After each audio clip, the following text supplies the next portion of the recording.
Me llamo Rosa y tengo 63 años. Si cierro los ojos, aunque no haga falta porque la imagen está tatuada en mi mente, puedo ver mi casa. Esa casita que no era lujosa, pero era mi orgullo, mi refugio, mi mundo. Cada ladrillo, cada grieta en sus paredes contaba una historia, la historia de mis sacrificios, de mis desvelos, de una vida dedicada a trabajar para darle lo mejor a mi hijo. Desde que quedé viuda, cuando Javier apenas tenía 8 años, todo se volvió cuesta arriba. Mi esposo murió en un accidente de tránsito y me dejó con deudas, sin ahorros y con un niño que dependía de mí. Recuerdo las noches en las que me sentaba en la cama, miraba a mi hijo dormir y me preguntaba, ¿cómo voy a hacer? Pero al día siguiente, me levantaba y lo hacía. Conseguí trabajo limpiando casas, planchando ropa ajena, cocinando para familias que nunca imaginaron que, mientras sus hijos jugaban en jardines enormes, el mío se conformaba con una pelota vieja en la sala. Durante años, trabajé hasta que las manos se me agrietaron. Hubo días en los que no comía para que Javier tuviera su vaso de leche. No me quejo, lo hice con amor. Cada peso que ganaba lo guardaba en una lata escondida en el armario. Mi sueño no era viajar ni tener lujos, mi sueño era tener un hogar propio, un lugar donde nadie pudiera echarnos nunca más. Porque durante años vivimos derrimados, primero en la casa de mi madre, luego en la de una tía que me lo recordaba cada vez que podía, Rosa, acuérdate que aquí no puedes quedarte para siempre. Esa frase me quemaba el alma. Por eso trabajé más, acepté turnos dobles, lavé baños, recogí basura. Hasta que, después de 15 años de sacrificios, lo logré, compré mi casa. Pequeña, de paredes blancas y techo de lámina, pero mía. Nadie podría decirme jamás esta no es tu casa. El día que nos mudamos, Javier ya tenía 23 años. Recuerdo que me abrazó y dijo, gracias, ma. Algún día te lo voy a pagar todo. Esas palabras me hicieron llorar. No porque quisiera que me pagara con dinero, sino porque sentí que todo había valido la pena. Con el tiempo, mi vida se volvió sencilla y tranquila. Arreglaba mi jardincito con flores que compraba en el mercado, me sentaba cada tarde en la mecedora a escuchar la radio y, cuando podía, preparaba la comida que tanto le gustaba a mi hijo. Javier se casó joven, a los 25, con Laura, una muchacha que al principio me cayó bien. Pensé que me había tocado buena nuera. Al principio me visitaban cada domingo, me llevaban a los nietos cuando llegaron, me hacían sentir parte de su vida. Yo era feliz. Creía que después de tanto dolor y sacrificio, por fin había llegado la calma. Pero la vida, mi Lidel, la vida siempre tiene sus pruebas. Y la mía llegó de golpe, como un viento helado que apaga las velas de un santuario. Todo comenzó con una llamada. Era Javier. Su voz sonaba distinta, quebrada, como cuando era niño y venía llorando por alguna travesura. Ma, necesito hablar contigo. Es urgente. No imaginé entonces que esas palabras serían el inicio del peor capítulo de mi vida. Esa noche, cuando escuché la voz de Javier diciendo que necesitaba hablar conmigo, el corazón se me aceleró. Una madre siempre presiente cuando algo no está bien. Mi primer pensamiento fue, ¿le pasó algo a los niños? Así que sin dudarlo le dije, ven, hijo, ven a la casa. Aquí te espero. Cuando llegó, supe que no era un problema cualquiera. Traía la camisa arrugada, los ojos enrojecidos y una expresión que me hizo recordar al niño que alguna vez buscaba refugio en mis brazos. Se sentó frente a mí, pero no me miraba a los ojos. Ma, estoy metido en un problema muy grande, empezó, con la voz temblorosa. Yo sentí que el piso se movía bajo mis pies. ¿Qué pasó, Javier? ¿Es algo con Laura? ¿Con los niños? Negó con la cabeza. No, ma, es por el negocio. Me contó que había invertido todo en un proyecto que iba a cambiar nuestras vidas, pero las cosas no salieron como esperaba.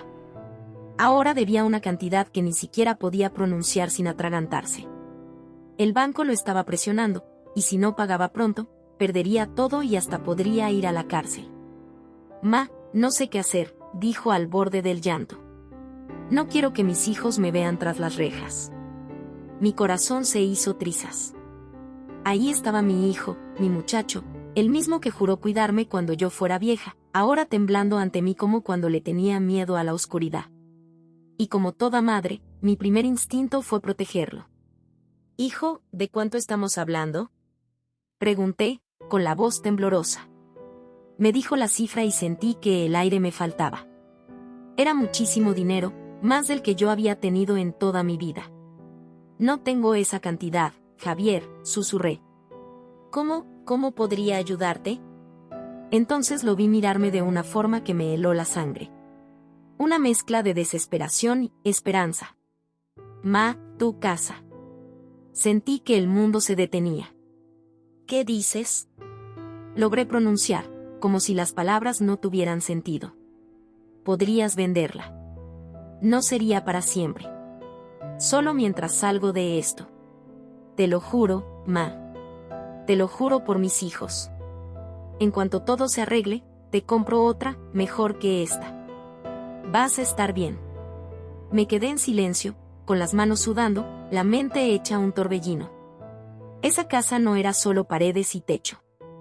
Era mi historia, mi seguridad, el fruto de toda una vida. Pero ¿cómo le dices no a un hijo que te suplica con lágrimas en los ojos? ¿Cómo volteas la cara cuando temes que lo pierda todo? «Ma, no me dejes caer», dijo, tomándome las manos. «Eres lo único que tengo». Y entonces lo supe, no podía negarme. Aunque mi corazón gritaba que no, mi amor de madre fue más fuerte. Esa noche no dormí. Caminaba por la casa tocando las paredes, recordando cada rincón, cada sacrificio que me costó. Lloré en silencio, acariciando la mesa que compré con mis primeras propinas, el sillón donde me dormía después de largas jornadas, el jardín que planté con mis propias manos. ¿Cómo dejar todo eso? ¿Cómo arrancar de raíz lo poco que había logrado? Pero cada vez que cerraba los ojos, veía el rostro de Javier, su voz suplicante, su miedo. Y al amanecer, ya tenía mi respuesta. Lo llamé por teléfono y le dije: «Haz lo que tengas que hacer. Si esta casa puede salvarte, que así sea». Ese día, sentí que algo dentro de mí se rompía. Pero también sentí que estaba haciendo lo correcto. Porque, al final, ¿qué no haría una madre por un hijo? Lo que no sabía era que esa decisión, tomada por amor, sería la que me dejaría sin nada. El proceso fue más rápido de lo que imaginé. Javier se encargó de todo. Apenas me pidió que firmara unos papeles y que le dejara manejar la situación para que no te estreses, ma. Yo confiaba en él. Siempre confié en mi hijo. Recuerdo el día en que llegaron los compradores. Caminaban por mi casa como si ya fuera suya. Tocaban las paredes, abrían las puertas, comentaban entre ellos. Yo me quedé sentada en la mecedora, con las manos temblorosas, sintiendo que cada carcajada era un clavo en el ataúd de mi paz. Cuando firmé, mis ojos se nublaron. No de duda, sino de dolor. Era como entregar mi alma en un sobremanila. Pero sonreí, porque Javier estaba ahí, abrazándome, diciéndome: «Gracias, ma. No te voy a fallar. Esto nos va a cambiar la vida». Me mudé a su casa, porque él insistió en que no podía dejarme sola mientras todo se arregla. Al principio, quise creer que era temporal. Me repetía que pronto tendríamos buenas noticias, que todo esto era por un futuro mejor. La primera semana fue extraña, pero llevadera.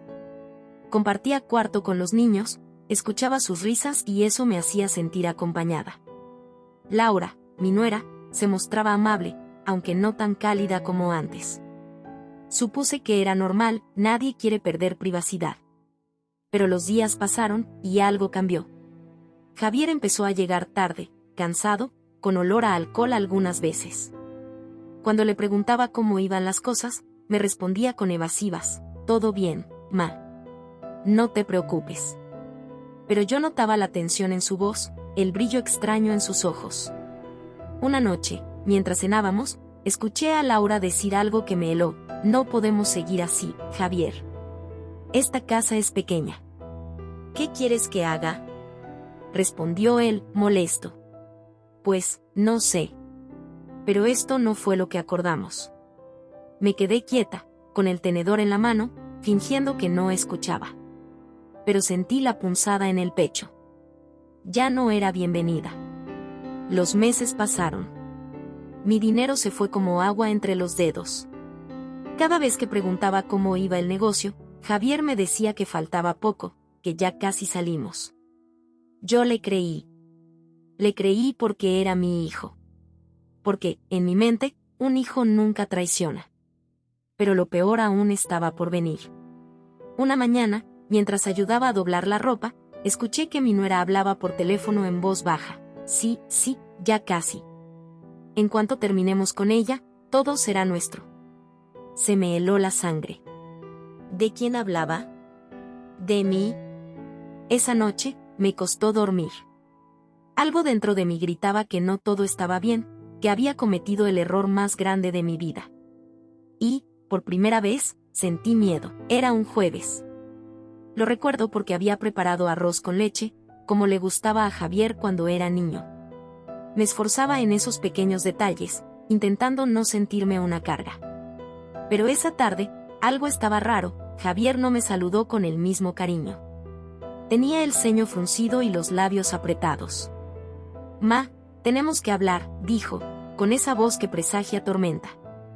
Sentí un nudo en el estómago. Dejé la cuchara sobre la mesa y lo miré, buscando en sus ojos la verdad. «¿Qué pasa, hijo?» Se pasó la mano por la cara, como quien se prepara para dar un golpe. Esto ya no puede seguir así. Laura está incómoda. La casa es pequeña y necesitamos espacio. Me quedé helada. ¿Qué estás diciendo? Que vas a tener que buscar dónde quedarte por un tiempo. Solo mientras terminamos de arreglar las cosas. Las palabras me atravesaron como cuchillos. ¿Dónde quieres que vaya, Javier?, pregunté, con la voz quebrada. Vendí mi casa por ti. Por ti, hijo. Él bajó la mirada. Lo sé, ma, y te lo agradezco. Pero entiende, es difícil para nosotros. No supe qué decir. Sentí como el suelo se abría bajo mis pies. Todo lo que había hecho, todo lo que había sacrificado, y ahora, ¿me estaba echando? Intenté razonar. Le recordé mis años trabajando sin descanso, mis manos gastadas, las noches en vela para que él tuviera todo. Pero sus ojos ya no eran los del niño que prometió cuidarme. Eran fríos. Distantes. Como si yo fuera un problema que debía resolver. Tómate unos días para recoger tus cosas, añadió, evitando mirarme. Me encerré en el cuarto, apreté la almohada contra mi rostro y lloré como nunca. No podía entenderlo. ¿Cómo se llega a esto? ¿Cómo alguien a quien le diste la vida, por quien diste todo, puede tratarte así? Al día siguiente, Laura me habló como si todo fuera un trámite. Doña Rosa, encontramos un cuarto en renta. No es gran cosa, pero es lo que hay. Me entregó un papel con una dirección y un número. Como si me estuviera haciendo un favor. No respondí. Me limité a recoger mis pocas cosas en silencio, una bolsa con ropa, una foto de Javier de niño, mi rosario. Eso era todo lo que me quedaba. Cuando crucé la puerta, esperé que Javier me detuviera. Que dijera, perdóname, ma. No puedo hacerte esto. Pero no. Solo escuché su voz decir, cuídate, ma. Y así, con el corazón hecho cenizas, caminé hacia la calle. Sin casa, sin dinero, sin nada. Solo con una pregunta clavada en el alma, ¿en qué momento dejó de amarme mi hijo? Caminé sin rumbo esa tarde, con el sol cayendo sobre mi espalda y la sensación de que todo el peso del mundo me aplastaba. Tenía una dirección en la mano, pero no el valor para tocar esa puerta. Nunca imaginé que terminaría así, con una bolsa vieja, un par de mudas de ropa y la foto de un niño que ya no existía. Me senté en una banca del parque y respiré hondo, intentando calmar el temblor de mis manos. Pensé en regresar, en suplicarle a Javier que no me dejara sola. Pero el orgullo, ese que creí que había perdido, me detuvo. Si me había echado una vez, lo haría otra. Y no iba a mendigar amor donde ya no lo había. Conseguí un cuarto pequeño, húmedo, con paredes descascaradas y un colchón que olía a humedad. Era todo lo que podía pagar con lo poco que me quedaba. Las primeras noches lloré hasta quedarme dormida. Lloré por mi casa, por mis recuerdos, por la traición más grande que había vivido. Pero entre lágrimas, algo despertó en mí, una rabia silenciosa. No contra Javier, sino contra mí misma, por haberlo entregado todo sin pensar en mí. ¿Por qué las madres creemos que debemos darlo todo sin esperar nada? Esa pregunta me quemaba por dentro. Empecé a buscar trabajo. Nadie quiere contratar a una mujer de 63 años, pero yo sabía cocinar, sabía limpiar, sabía cuidar. Encontré empleo en una cocina económica, lavando platos y ayudando en lo que podía. No era mucho, pero era mío. Cada día, mientras fregaba ollas, pensaba en mi vida. Y entendí algo que me costó aceptar: los hijos no son garantía de amor eterno. Les das todo, pero ellos no te pertenecen. Tienen sus vidas, sus intereses, y algunos, simplemente no saben amar como deberían. Javier nunca me llamó. Nunca vino a verme. Ni siquiera en Navidad.